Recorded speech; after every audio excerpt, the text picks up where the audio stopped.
paper on this desk for me, for crying out loud. My gosh.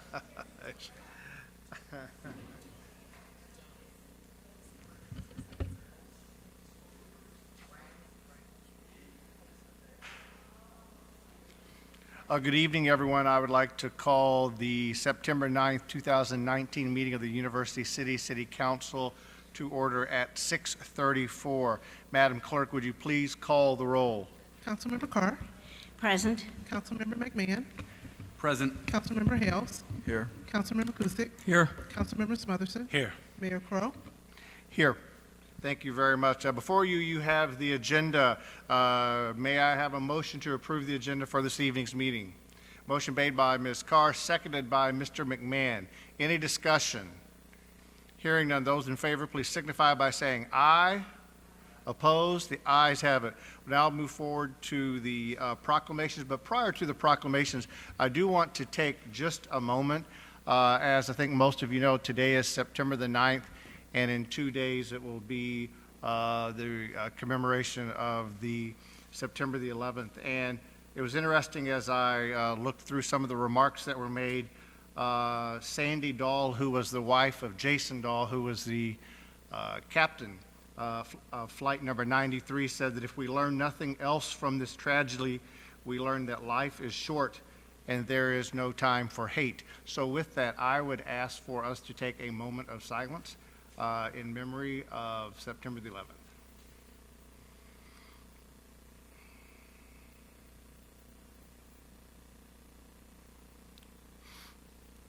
Thank you very much. As we move forward and leave the chamber this evening, President Obama said, even the smallest act of service, the simplest act of kindness is a way to honor those that we lost, a way to reclaim that spirit of unity that followed September the 11th.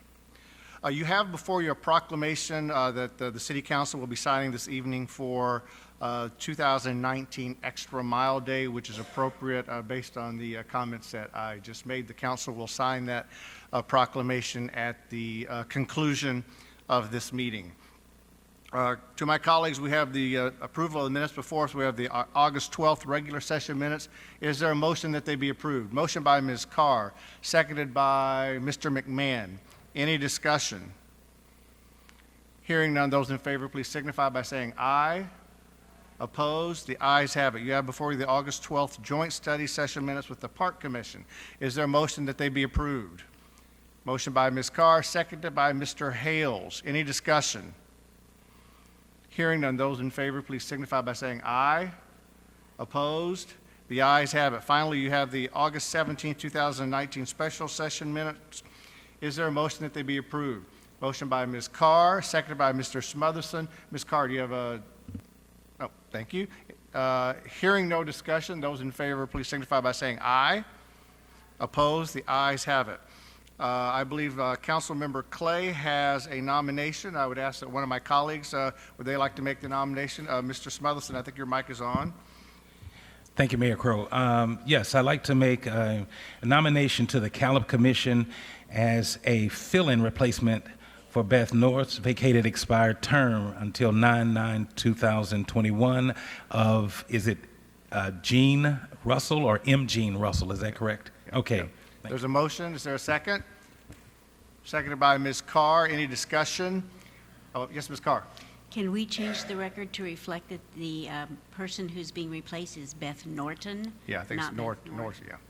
Thank you. Yeah, Scrivener's error on the name of the vacating seat. There's a motion before us and a second. Those in favor, please signify by saying aye. Opposed? The ayes have it. Mr. Kusick. Thank you, Mayor Crowe. I would like to nominate at this time Mark Harvey to the Planning Commission. There's a motion. Is there a seconded by Ms. Carr? Any discussion? Hearing none, those in favor, please signify by saying aye. Opposed? The ayes have it. I would like to nominate to the Loop Special Business District Kathy Caton to fill an unexpired term. Is there a second? Seconded by Mr. Hales. Any discussion? Hearing none. Mr. Kusick. Sir, Wendy Harris is who I think you want to nominate. You said Wendy. You said Kathy Caton. Oh my God, I apologize. I apologize. Oh, Wendy Harris. Sorry to Wendy. Sorry about that. That was more than a Scrivener's error. Let's get a do-over on that one, if you don't mind. I would like to nominate Wendy Harris to the LSBD for an unexpired term. I believe Mr. Hales is probably still willing to second that. I apologize. Any discussion? Hearing none, those in favor, please signify by saying aye. Opposed? The ayes have it. Thank you very much. I know that we do have Mr. Noah Grocki is here this evening to be sworn into the Civil Service Board. So, Jim, if you'll come forward, Ms. Reese will swear you in.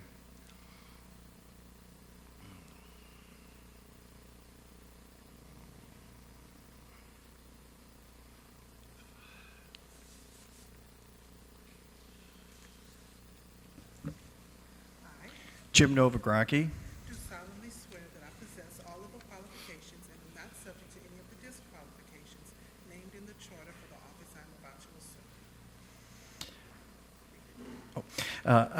assume. do solemnly swear that I possess all the qualifications and am not subject to any of the disqualifications named in the charter for the office I am about to assume.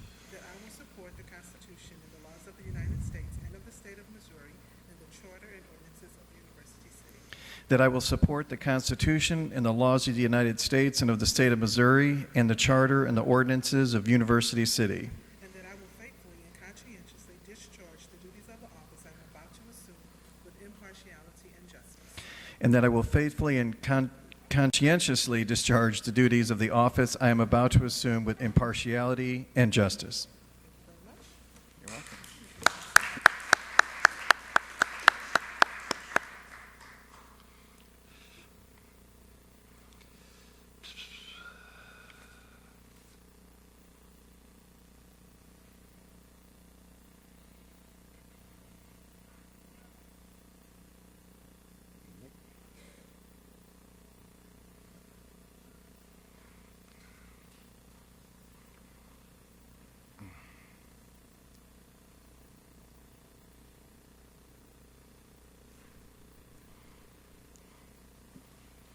Thank you, Jim, for your willingness to serve. I will now move to the citizen participation segment of the agenda. This is the first 15 minutes of citizen participation on non-agenda items. To the speakers who are coming forward, by the way, to those of you who, there are sign-up forms over by the door to please sign up if you'd like to speak. When you approach the microphone, would you please give your name and address and limit your remarks to 5 minutes. At this time, I have three requests to speak on non-agenda items. The first request to speak is Ms. Erin Ginsburg.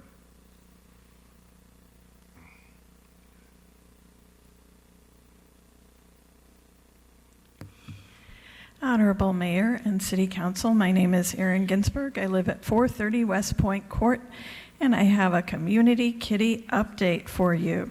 In the past 2 weeks, University TNR volunteers trapped, neutered, vaccinated, and returned 4 community cats, 2 adult cats in the 3rd ward, and 2 kittens in the 2nd ward.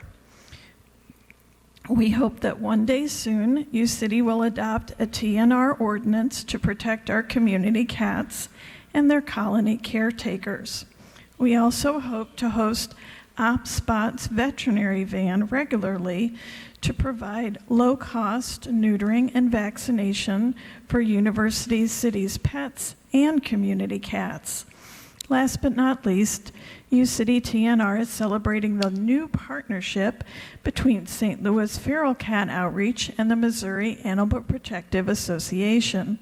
Special thanks to the Petco Foundation. Their generous donation is making this new combined TNR effort possible. Thank you. Our next request to speak is Ms. Donna McGee.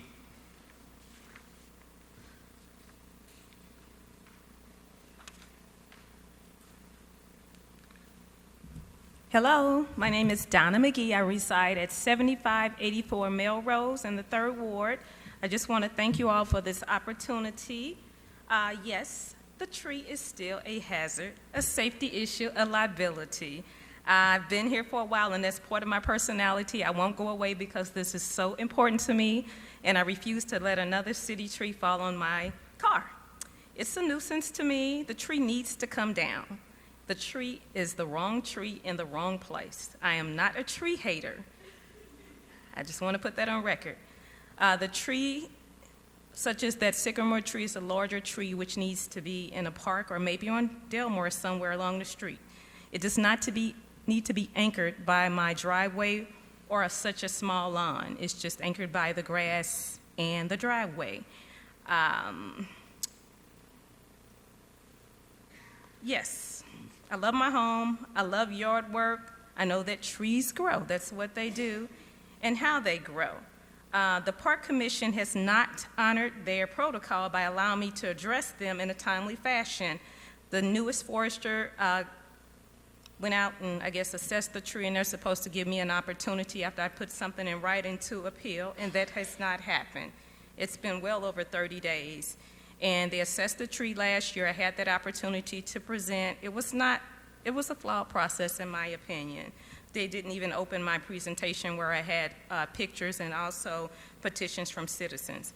So again, they did not honor that. And I wouldn't expect anything to come out of it because to me it was kind of an unprofessional presentation from them. Nothing personal, but it was just my take on that. So right now, as of today, there's a Widowmaker branch hanging in my front yard. It's about 6 feet in length, and it was hanging before the rain. I took pictures of it before the rain, but it's still hanging, it's brown. There's also a large branch hanging close to my door. Again, the rain is not an issue. I wouldn't call it an active guide because it was dry and hanging up there ahead of time. The root is still openly visible on the city side of my driveway. That has not changed. Someone has, since the last meeting, poured some kind of loose gravel on my driveway, and this is some of the gravel. It was loose. I guess they did it after I left for work because it was loose, and I came home on my lunch break, and I guess they thought I was going to drive over to kind of settle it in, but it's a handful of it, but I was able to bring up a few pieces or whatever. I don't know who had that bright idea in the day where we have cameras and all of that good stuff. So, I thank my neighbors for constantly keeping an eye on things and helping me put the big branches in my driveway until I can get things anchored up. But even though we're in Third Ward, I would love for people to assess our street. I rake up around the sewer and everything. I don't mind doing yard work. I love it. But there are dead, diseased trees all up and down my street. 7567, 7576. I witnessed the tree at 75, 2 houses down falling right before my appeal date, before my eyes. I heard the crunch of the wood, and lo and behold, it fell before my eyes, and it stayed down there until, thank God, Mr. C9, I was able to give him a copy of my presentation, and he said, "Is it still down?" I said, "Yes, sir. The kids and the puppy are playing in it." And he sent someone over to get it out. And there's a language barrier, and the family could not speak fluent English, so I was able to call and kind of connect them. So again, I want to let you all know a Widowmaker branch. I found out because one of my neighbors works for forestry in another area, and he said, "That's a widow breaker." I said, "What's that?" I Googled it. Widowmaker branch is a forestry term for a dead or detached branch hanging in a tree, risky enough that it is defined by OSHA. We all know what that is. Safety. They most commonly occur during tree felling, that's a term or process, and are statistically, I'm trying to speak fast, statistically responsible for 11% of all chainsaw-related fatalities. So again, my landscaping guys were out there and they took care of my yard, cut my hedges, but it's still hanging. If you want to stop by and see what's going on, I won't go away. I know my city manager. We agree that we disagree. He likes the tree. I don't know if there was a favor to the previous forester or what, to keep it there, but it needs to come down. I tried to get a assessment from Gamma last year before my hearing, and the guy from Gamma, I'm not going to mention his name, said I wouldn't have it in my yard. I paid $95 for an assessment, ISA assessment, and I didn't get it. So Mr. Ewald, love Mr. Ewald, not because I'm thinking he's going to get the tree down, but he's just a good guy, very attentive. He told me to just respectfully talk to Gamma and ask them if they would reimburse me, and they did, because Ma'am, your someone time got has my expired. $95 and didn't do things the right way. I thank you for this opportunity. Enjoy your evening. If you don't see me, I'm still thinking about that tree coming down. Our next request to speak is Mr. Leif Johnson.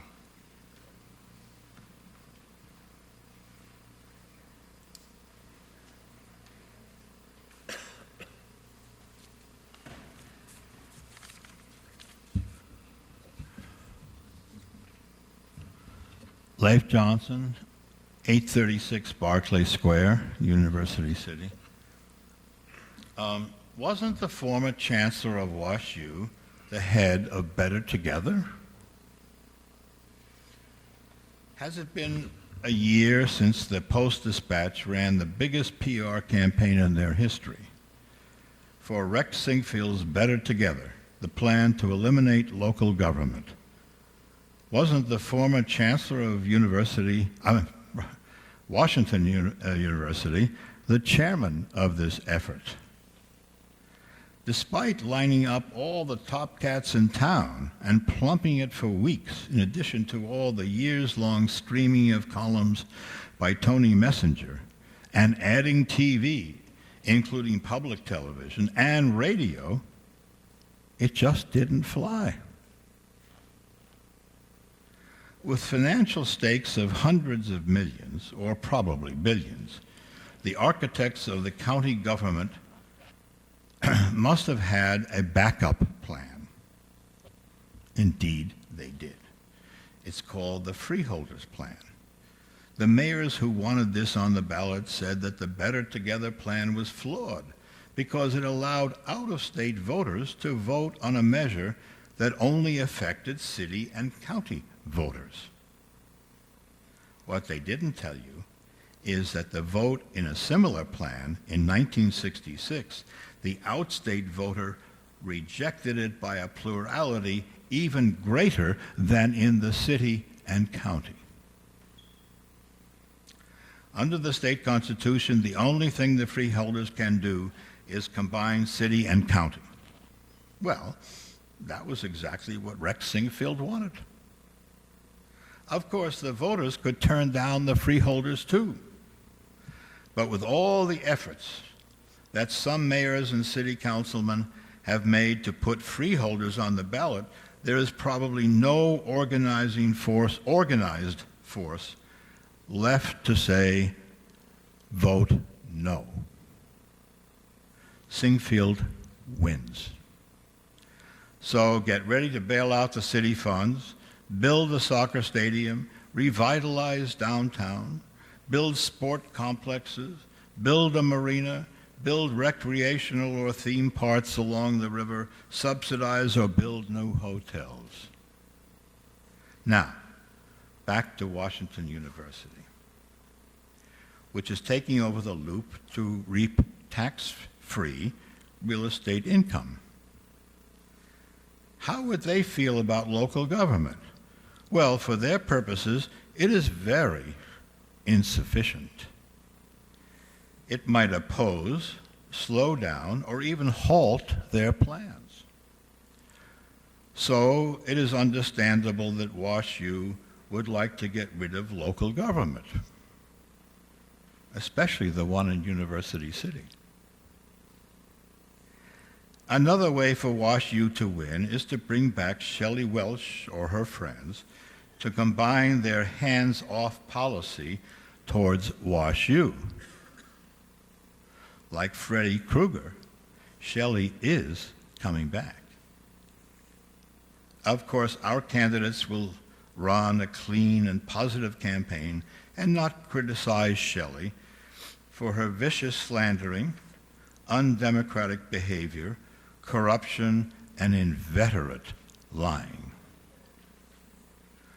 Welch's friends will campaign on opposing the TIF project.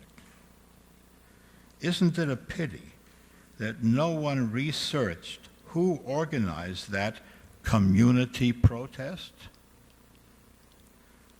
Was there a connection to WashU's Brown School of Social Work? Thank you. Our final request to speak is Steve Glickert.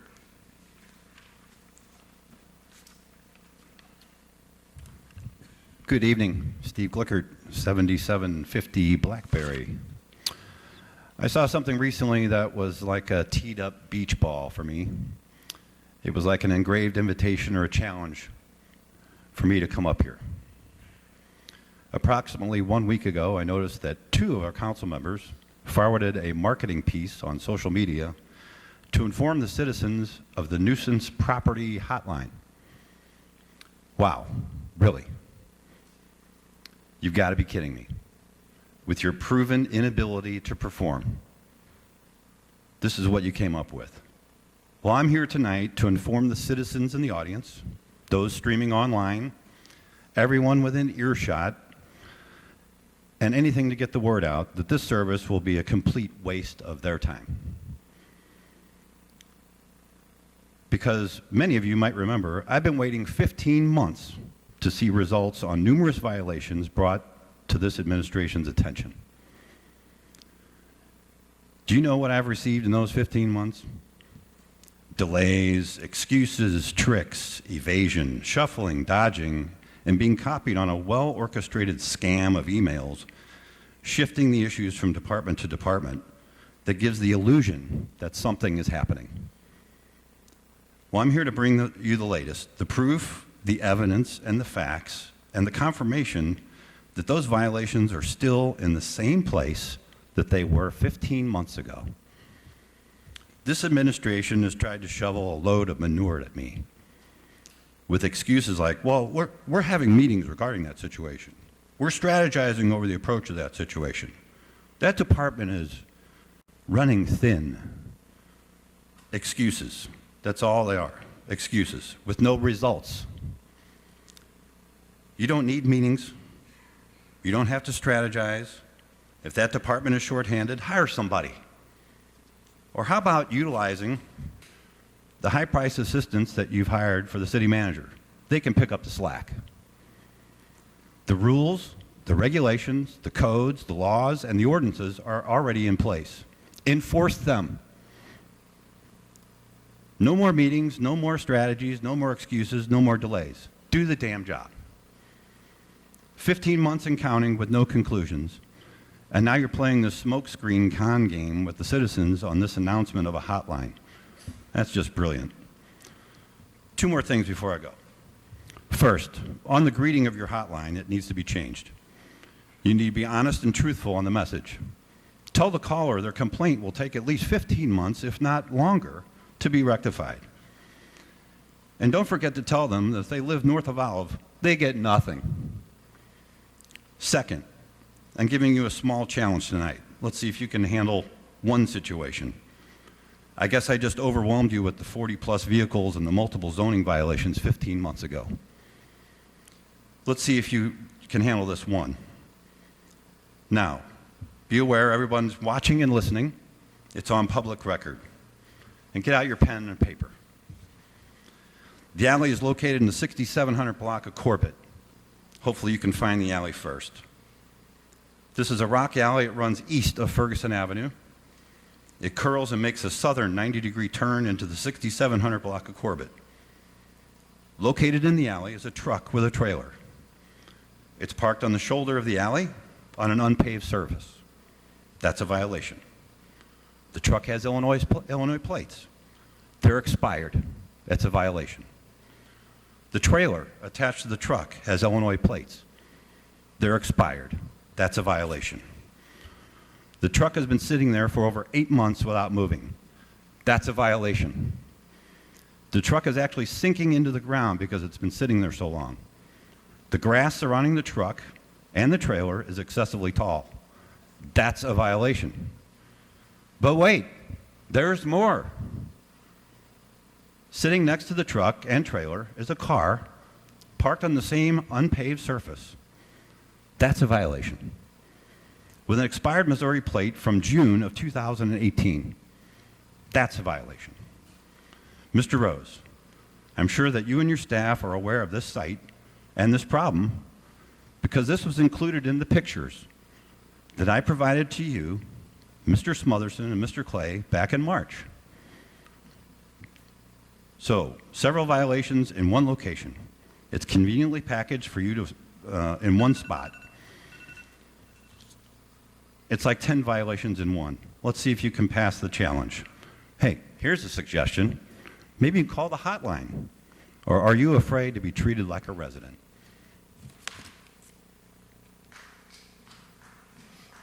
That concludes our citizen participation. There are no public hearings. So you have before you the consent agenda. There are 5 items listed on the consent agenda for your approval. Is there a motion to approve the items on the consent agenda? There's a motion by Ms. Carr. There is a second by Mr. Hales. Any discussion? Ms. Carr?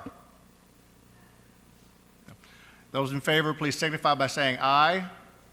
Opposed? The ayes have it.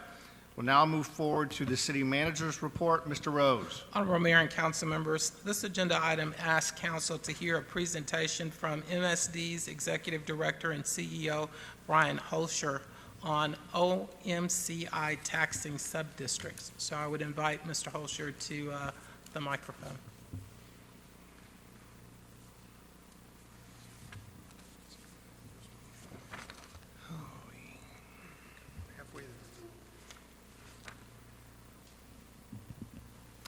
Mayor, City Council, thank you for inviting me this evening.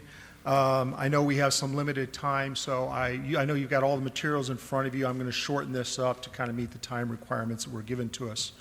For the documents that are in front of you, if you will turn to the front of the 5th page. Oops, there we go. It says OMCI taxing subdistricts. It looks like what's up on the screen. See if I can't shorten this presentation.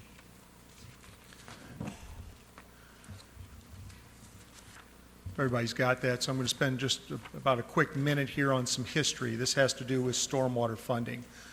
So the picture you see up on the screen, that is the situation that existed around 2016.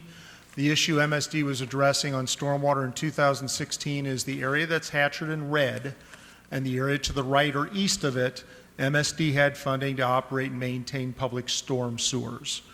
The area to the north, south, and west or left in the gray, MSD owned public storm sewer systems, storm sewers, inlets, manholes, but when they were given a responsibility of owning those, there was no revenues put in place in order to operate and maintain them.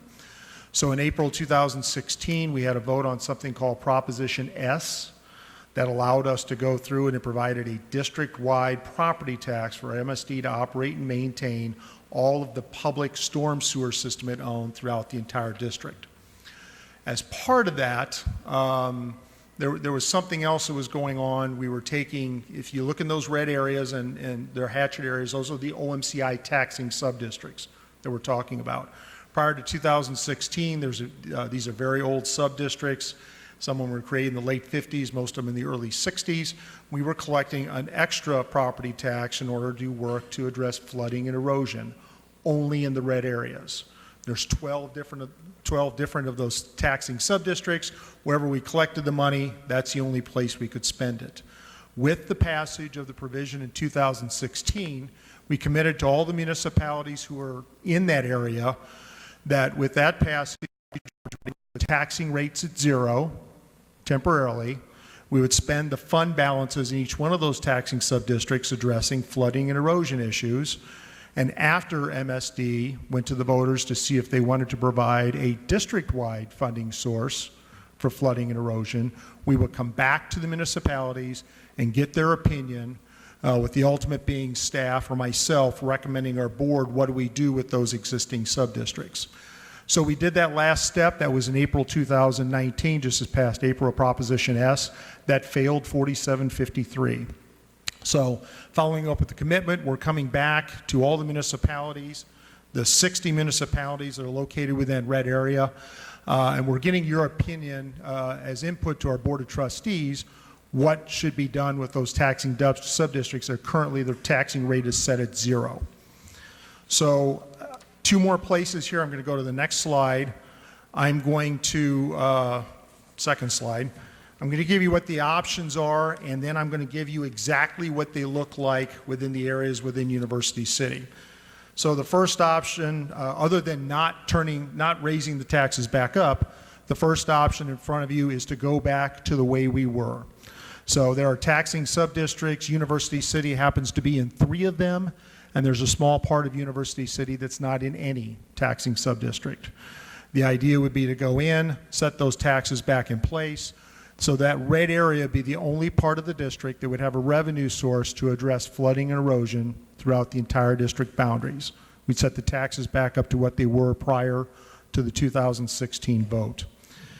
The second option, and this came out of a rate commission finding from our last stormwater rate proposal, is to do a mix. The idea would be we would take 1/2 of the revenues that are collected within each of the OMCI subdistricts, and these subdistricts are drawn by watersheds. They do not follow municipal boundaries. So we take half those revenues and continue working down the project list that MSD has on a benefit cost ratio. We have a benefit that we calculate for each problem. If for erosion, if a backyard fence is starting to have problems, that has one value. Somebody's garage is ready to fall in the creek, that has a higher value. We divide that by cost, gives us a benefit cost ratio. So we can take half the funds to do that. The idea is with the other half the funds that we collect, we would actually take half of the revenues that are collected by municipality and track those within the municipality with two options.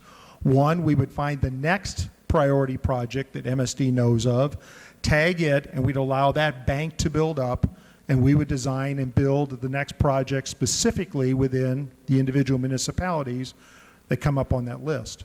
The second use of that fund is oftentimes there are stormwater needs, desires, plans that different areas have that don't really match up with MSD's mission or match up with its use of funds. That money could be used as grant funds for the municipality. If you had another stormwater initiative that you felt was a higher priority, that money could simply be used as a grant. The money would be forwarded to the city. The city would be expected to execute that, whether it's a plan, whether it's cleaning roadside culverts, whether it's actual design and construction of projects.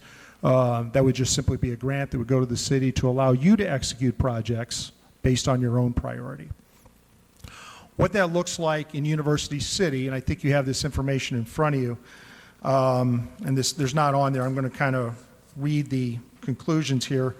Again, there's 4 different situations in University City. Most of University City is located within an OMCI called University City. You're in that OMCI with 14 different municipalities. University City provides about 40% of the revenue to that fund, 40% of the $880,000 that would be collected on an annual basis.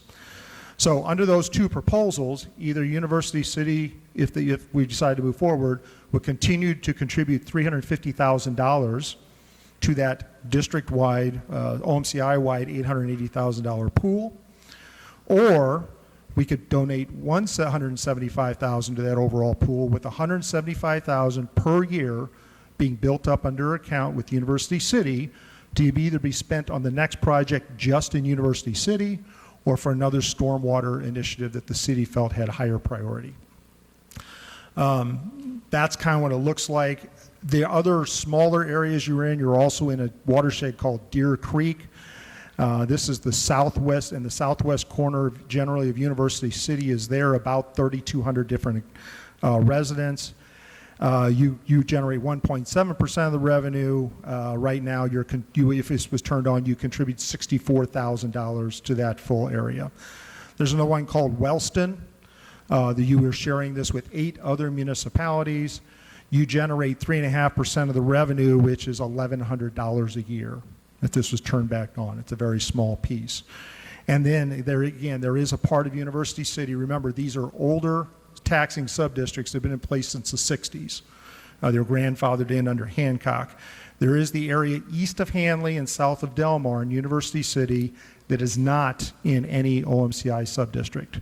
So this would not affect them. There would be no taxes collected from them. An OMCI district does not exist there.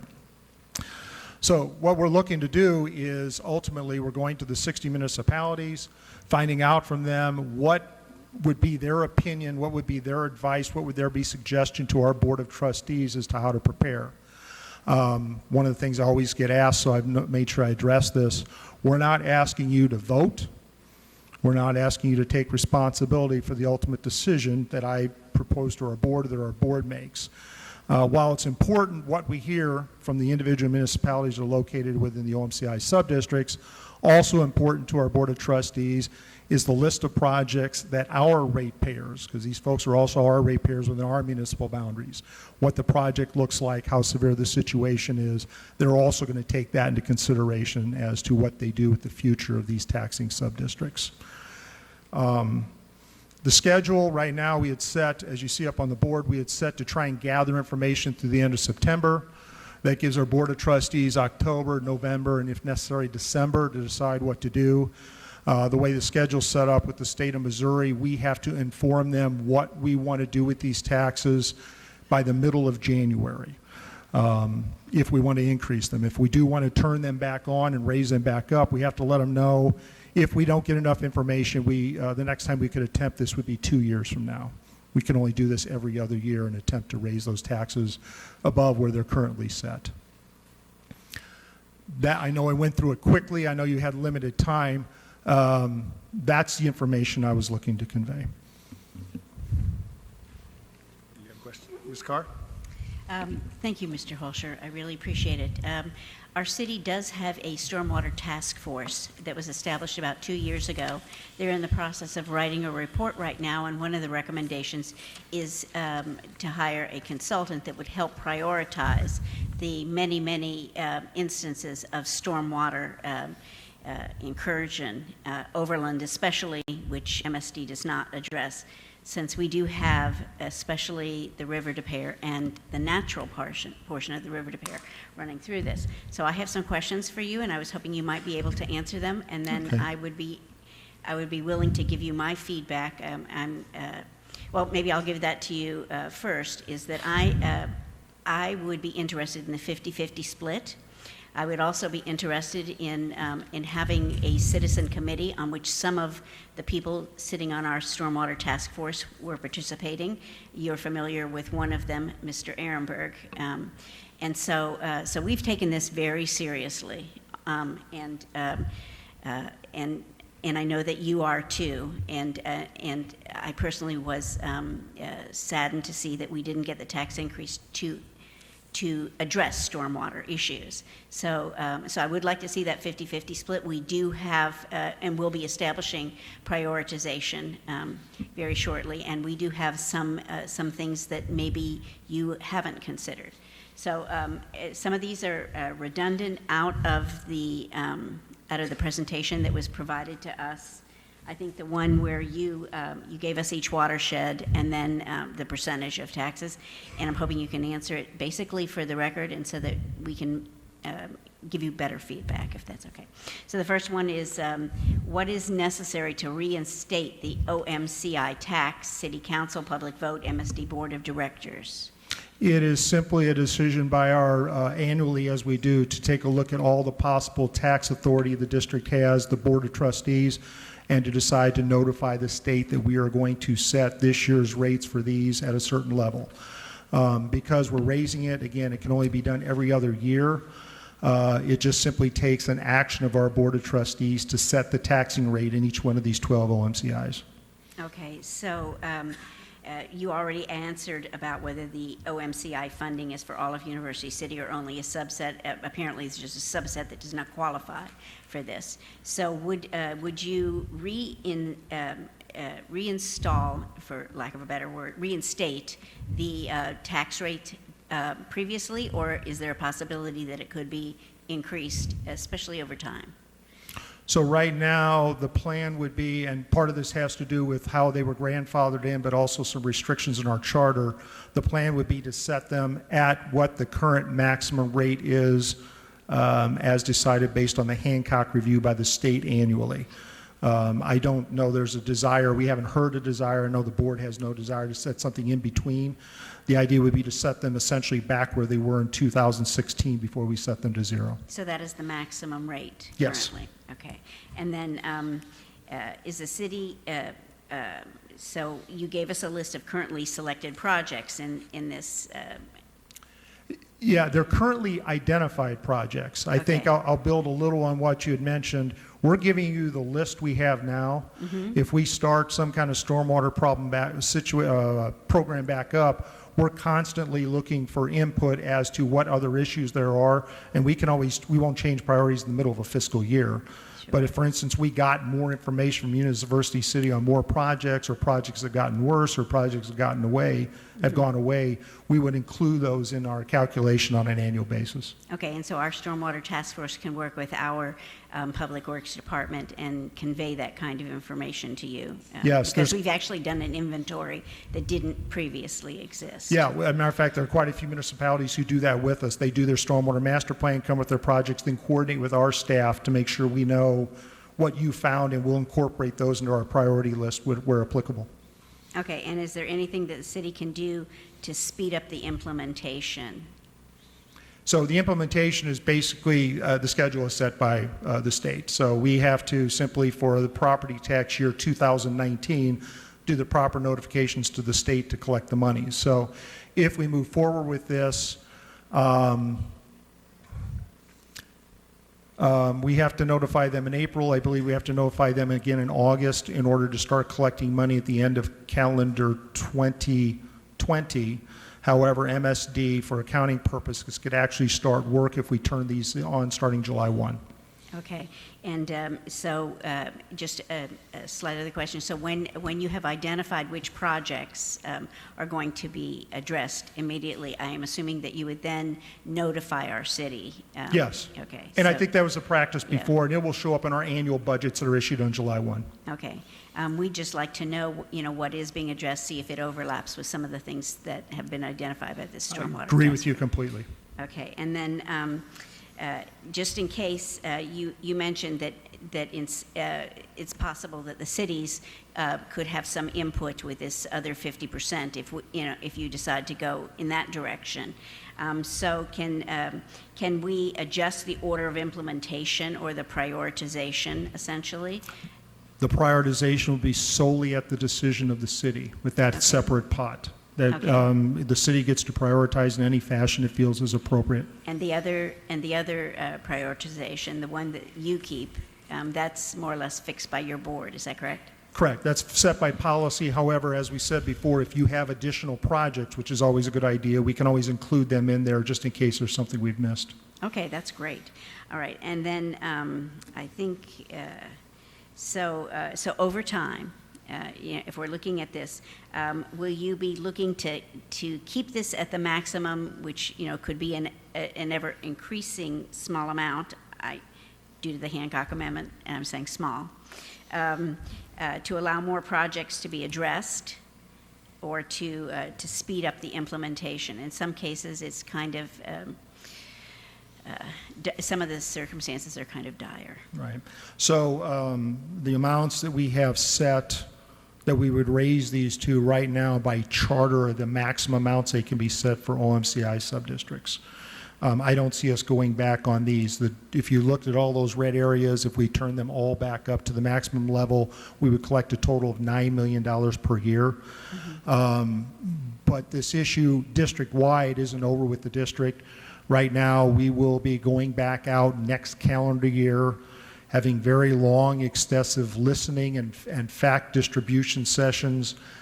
We knew this last proposal, even fully informed, the populace was right around 50 to 55% accepting of that provision, so we knew it was close. We're going to give it a year. We've got to finish up our wastewater rate proposals that are currently coming through, and then we'll start conversations in 2020. The further action would not be doing something with these OMCIs. It would again try to fashion a district-wide stormwater revenue source to take care of this problem throughout the entire district. Okay. Well, thank you very much. Mr. Cusick. Thank you, Mayor and Mr. Holscher. Thank you for coming in here and speaking with us. I have a couple of questions similar to the what Councilmember Carr was talking about. Just for my clarification, the revenues that you were talking about in one of the previous slides, it's all OMCI money, correct? Correct. And there are 14 sub-districts throughout the St. Louis County area?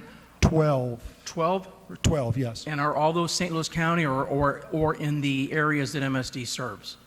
So they are all within MSD service boundaries, but you'll find all generally are very close. They're all located between the city of St. Louis boundaries and 270. Kind of, if you look at the west edge of that red line, those are MSD's original boundaries from 1954, and that's when those were established. Do all of the 12 sub-districts and all the municipalities have to agree to participate, or not really agree, but have to show a willingness to participate, or could there be selective municipalities that would say, we're opting out, but then you would still choose to put some municipalities into that program? We're looking for an opinion. We're looking for the opinion from everybody. We're trying to, from the individual municipalities. But if we are going to turn the program on or raise the taxes in any of these OMCI sub-districts, nobody will be able to opt out. Everybody in that sub-district would have to pay for that tax. And then, what would that, if the OMCI was reinstated, what would it look like on my MSD bill that I get at home? So, and I'm speaking generally because Dollar-wise. then I'm going to give you dollar. So while they're all set the same, they vary a little bit, the rate, because we've had a different contract, different Hancock adjustment every year. But for the average customer, $100,000 value of a home would see an amount of about $25 per year show up on your property tax bill for every $100,000 your home is valued. And then ultimately, if you do decide to reinstate the OMCI program, how will you decide whether or not you're going to offer us option 1 or option 2? So that is going to depend quite a bit on what we hear from the municipalities. Since we're quite a ways into the process, I will let you know there's pretty much an overwhelming feeling that the flexibility that's provided for option 2 is really what we're hearing from almost every municipality. So as opposed to just turning them on or turning them off, I know the board's got other concerns, but as far as whether we do the option 1, where it all goes back in the old program, or the city has access to 50% of the funds, I think that option 2 is really what we're hearing from municipalities. And if I had to make a recommendation by board today, that's the recommendation I would make. Okay, and I think that's all the questions that I have, and thank you. And by the way, I'm in favor of option 2. Thank you. Thank you. We can now move forward to unfinished business. We have before us Bill number 9391. Ms. Reese, may we please have the second reading? An ordinance amending Chapter 110 of the University City Municipal Code relating to administration by repealing Section 110.040 thereof relating to disclosure of conflicts of interest and enacting in lieu thereof a new section to be known as Section 110.040 disclosure of conflicts of interest. Thank you. May we have the third reading? An ordinance amending Chapter 110 of the University City Municipal Code relating to administration by repealing Section 110.040 thereof relating to disclosure of conflicts of interest and enacting in lieu thereof a new section to be known as Section 110.040 disclosure of conflicts of interest. Thank you very much. Is there a motion to approve? Motion by Ms. Carr. Is there a second? Seconded by Mr. McMahon. Is there any discussion? Hearing none. Madam Clerk, would you please call the roll? Councilmember Carr? Aye. Councilmember McMahon? Aye. Councilmember Hales? Aye. Councilmember Kusick? Aye. Councilmember Smotherson? Mayor Crowe? Aye. Thank you very much. The ayes have it. You have before you now resolution number 2019-14. Is there a motion to approve for the budget amendment number 3? Motion by Ms. Carr, seconded by Mr. Kusick. Is there discussion? Hearing none. Those in favor, please signify by saying aye. Opposed? The ayes have it. Who would like to introduce Bill number 9392? Mr. Kusick. May we please have the first reading, Madam Clerk? An ordinance authorizing the City of University City to enter into and execute a contract with St. Louis County, Missouri for vector control services and authorizing and directing the city manager of University City to enter into, on behalf of said city, a contract with St. Louis County, Missouri for vector control services. Thank you very much. We'll now move forward to council reports and business. Any Reports by any of my colleagues? Ms. Carr? Thank you. I guess dovetailing on my last statement, the Stormwater Task Force is in the process of writing their report, and it will contain recommendations as well as the data that they've collected, and I would assume that it should be done within the next couple of months. Any other comments? Hearing none. We'll move. There are no further citizen comment signups, so we will move forward to any closing council comments by my colleagues. Any comments? Mr. McMahon. Thank you, Mayor. I'll be brief. I was glad to see that a resident actually read something I posted on social media, because a resident did ask about a nuisance and what they should do, and so I directed them to what our city website says so that they could find the information. I think that's part of what we do here as council members.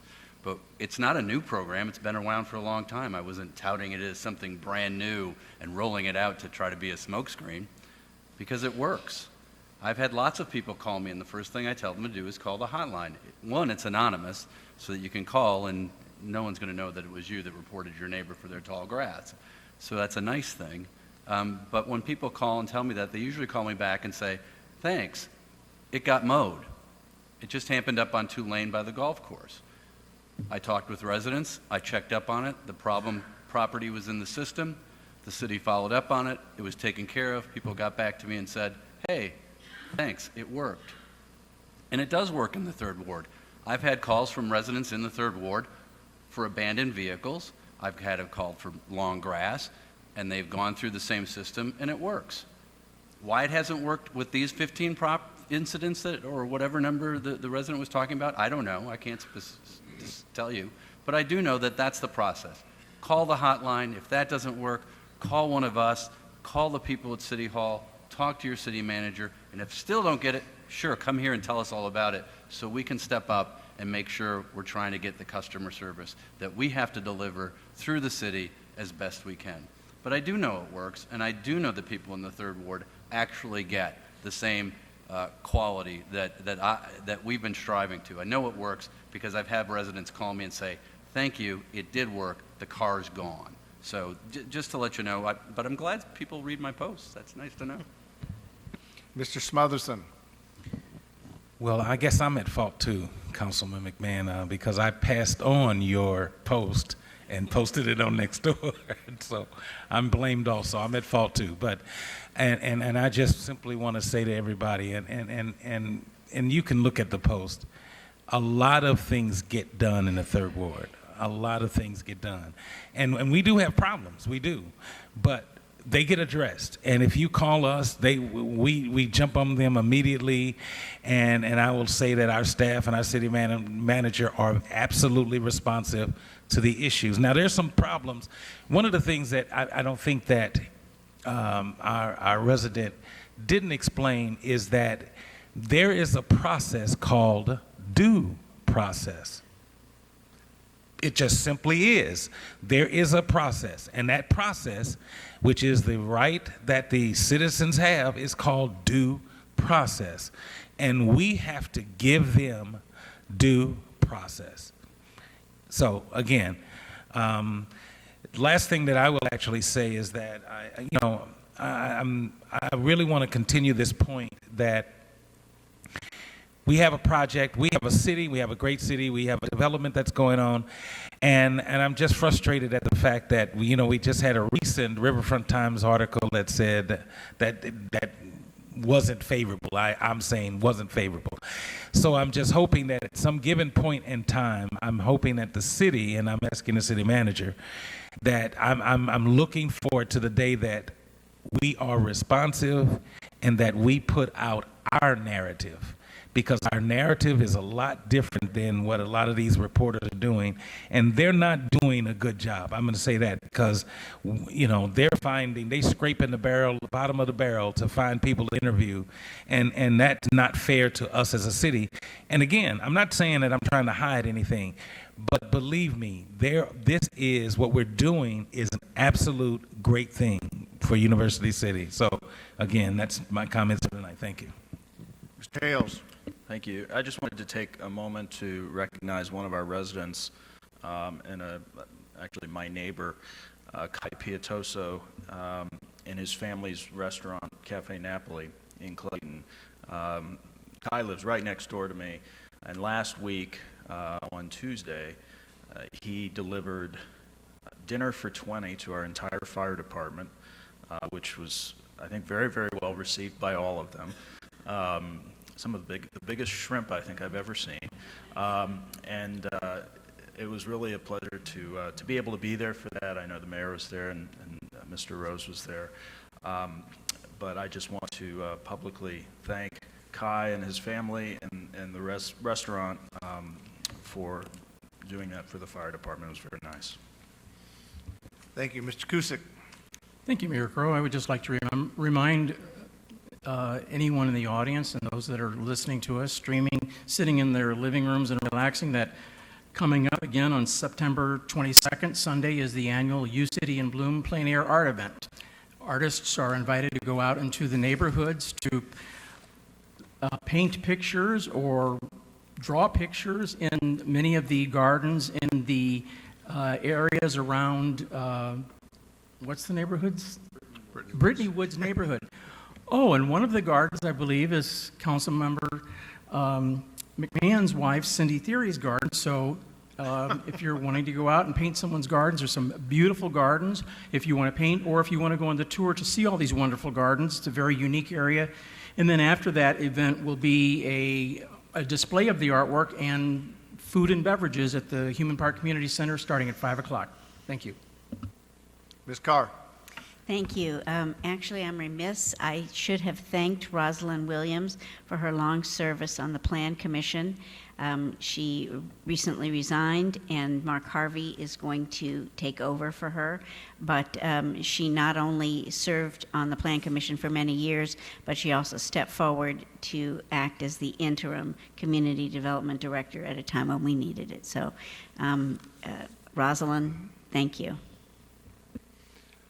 My comments will be very brief as well. I would like to both congratulate the University City School District and the superintendent and staff, in particular for the Flynn Park Elementary School being honored as a Bayer School of Excellence, to which the school will get a $2,500 grant, 8 new laptops, and then coverage in the St. Louis American.